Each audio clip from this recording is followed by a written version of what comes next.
Welcome to this explainer, where we're going to break down an absolutely vital perspective shift for anyone trying to buy a home right now. Look, if you're targeting overwhelming markets like Brampton or the broader Greater Toronto Area, you already know the vibe. The prices are totally intimidating, the competition is fierce, and the sheer amount of pressure you feel to get everything exactly right, it can honestly be paralyzing. But today, we're digging into some incredibly insightful strategies drawn from real estate expert Manpreet Chohan to figure out how you can actually win in this market. And spoiler alert, it's not about having endless amounts of cash. It's really about fundamentally changing how you view the whole concept of your first home. Let's kick things off with this incredibly grounding thought from Realtor Manpreet Chohan, and I really want you to let this sink in. Your first home is not supposed to be your forever home. It's supposed to be your starting point. Honestly, just hearing that immediately shatters so much of the exhausting expectation we put on ourselves. We live in an era where we kind of want to cross the finish line before we've even run the race, right? But by redefining your first purchase as just that, a starting line, you instantly drop that heavy burden of having to find a flawless property. It completely flips the script from an impossible quest to a manageable strategic first step.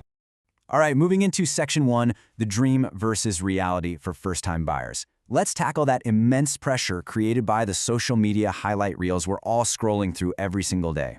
There is such a vivid contrast between the Instagram illusion and practical reality. On one hand, you have the wait for perfection mindset. You know the one. The luxury detached home, the modern renovations, that absolute ideal location. It looks amazing online, but for a first-time buyer, it's often a financial mirage. On the flip side, we have the strategic start. Now, this might be a townhouse. It could be a slightly older property, or maybe a home with a rentable basement to help offset your costs. It might even mean moving a little further away from downtown. It's not necessarily the home you're going to retire in, but it is the home that gets you off the sidelines and into the market. It's a stepping stone. And when you really look at the landscape of real estate, it's crucial to remember this truth. Those folks living in the beautiful, sprawling, detached homes today, they almost never bought those as their very first property. They started with much smaller properties and manageable payments years ago. Social media loves to show us the dream house moments, the designer finishes, the luxury lifestyles, but it almost never talks about the highly practical, sometimes boring decisions people had to make a decade ago to actually get there. Real estate is a step-by-step journey. It's definitely not a one-time all-or-nothing decision. Let's move on to section 2, the cost of waiting and the perfect house trap. We need to look at why holding out for that flawless property is actually a massive financial pitfall.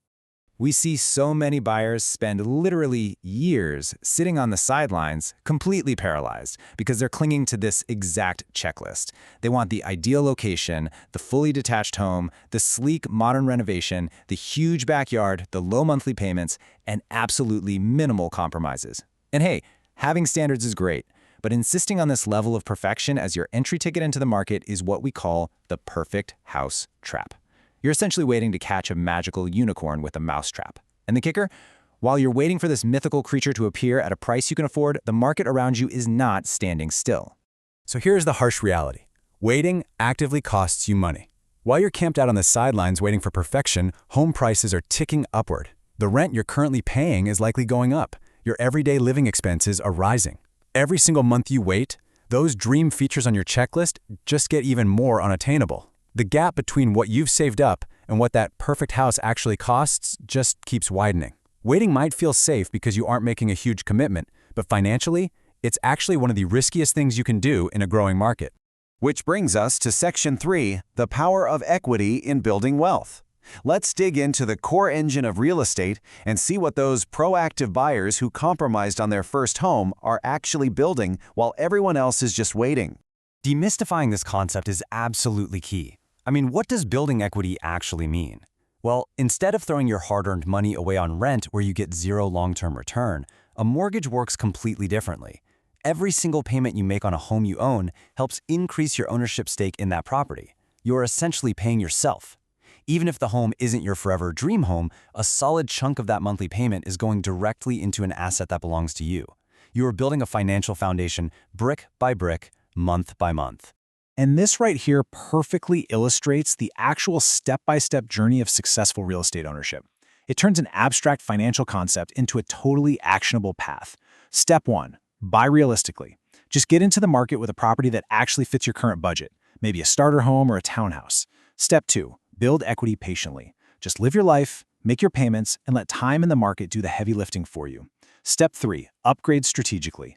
Later on down the road, when your needs change and your equity has grown, you use that built-up value to make your next move.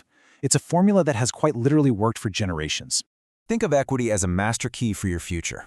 By getting into the market responsibly today, even if that means moving a bit further from downtown or buying a semi-detached, you unlock incredible long-term options. Fast forward a few years, and that equity gives you serious power. You can use it to finally upgrade to that larger detached home. You can pull from it to fund a massive renovation to make your current place perfect. You could even use it as leverage to invest in a second property or just use it to build a huge safety net of financial flexibility for your family. That little starter home is just the key that unlocks all the rest of these doors. Okay, let's wrap this up with Section 4, Peace over Perfection and Achieving Financial Stability. We really need to refocus the narrative on what homeownership should actually do for your daily life and, honestly, your mental health. Stretching your budget to the absolute limit just to impress people creates suffocating pressure. That is the impression mindset.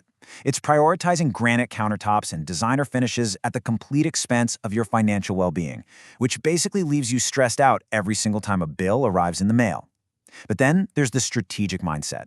This prioritizes manageable monthly payments, a realistic budget, and most importantly, peace of mind. The smartest buyers out there don't focus on what a house says about them to their friends. They focus on what the house does for their own financial stability. Because at the end of the day, your home is supposed to provide stability, not completely trap you.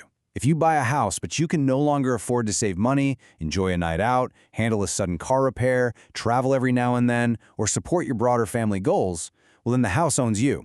You don't own the house. The absolute best first home is the one that gives you a solid foothold in the real estate market, while still leaving you with plenty of room to breathe, live, and grow financially. Your first property absolutely doesn't need to be flawless. It just needs to move you forward. It's time to shake off the pressure of social media, step away from those impossible checklists, and fully embrace the power of the strategic start. Because true wealth and stability aren't built on impressing other people. They're built on making smart, realistic, and patient decisions for yourself. Thank you so much for joining me on this explainer. I really hope this helps you look at your real estate journey in a completely new light. So, I'll leave you with this. Ask yourself honestly, are you waiting to impress people or are you ready to build your future?